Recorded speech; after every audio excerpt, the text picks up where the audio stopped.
We're talking about the Gospel according to Judas, a novel that has just come out by Archer and by Francis Maloney, a Catholic theologian, and Reading Judas by Elaine Pagels at Princeton and Karen King at Harvard.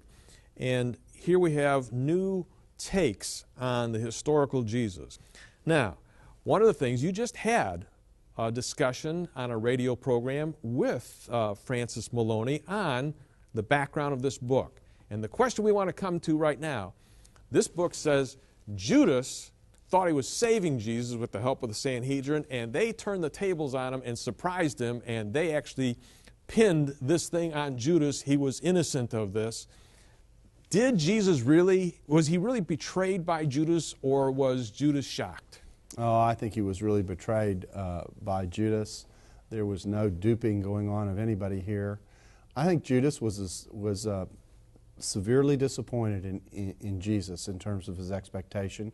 We know as we read the Gospel of John in particular that at certain points, certain people who followed Jesus became disappointed with his message because they wanted the physical conquering of Rome. And Judas probably wanted this as well. And when he realized that that isn't how Jesus was going to do it, and then he begins to ask, well, how are you going to conquer Rome without an army? And he's going to do, that ain't happening.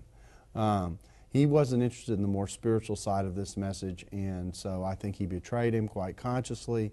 I think he realized after he did it that he had made a huge mistake. After all, the creation kind of talked when Jesus was crucified, and that led to his suicide, his ignominious death, and that's the end of the Judas story. There's no Judas in Qumran or anywhere else. Yeah. Also, one of the things that the book brings up, that a lot of critical scholars bring up, is you have two accounts of how Judas died. Mm-hmm. And Francis Maloney in the footnotes here says they both can't be true. You were just in Israel thinking about this. What did you conclude? Well, there are two ways you can respond to this. The traditional Christian response is to say that the account is that he hung himself, Matthew, and that he basically rotted on the rope, and he eventually burst open when the decomposition got so far that he died. And if you go to Al-Qadama, I have pictures.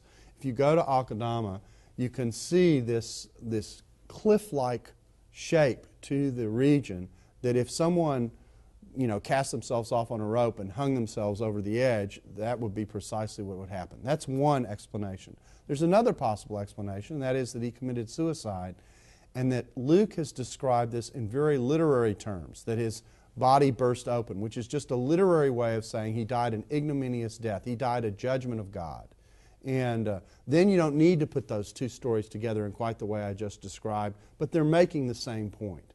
Either one of those scenarios could be true.